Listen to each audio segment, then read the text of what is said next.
សូមស្វាគមន៍មកកាន់ផ្ទះគំរូ Alvilla ទី 2 នៅក្នុងគម្រោង ML Greenland ដែលមានរចនាបថបែបស្ថាបត្យកម្មដ៏ទំនើបលេចធ្លោដាច់គេចាប់ពីចុងឆ្នាំ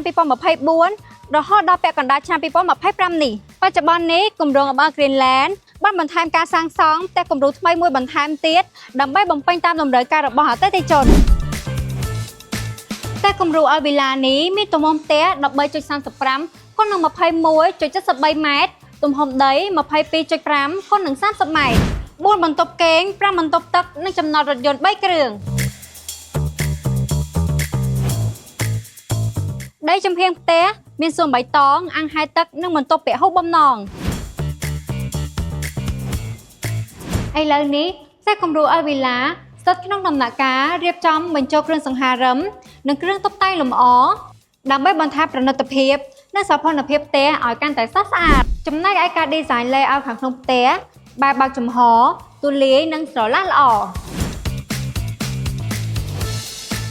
នេះគឺជា concept មួយដែលធ្វើឲ្យផ្ទះផ្សារភ្ជាប់ទំនាក់ទំនងយ៉ាងជិតស្និទ្ធរវាងជាន់ផ្ទាល់ដីនិងជាន់ទី1ហើយនៅខាងក្រៅផ្ទះ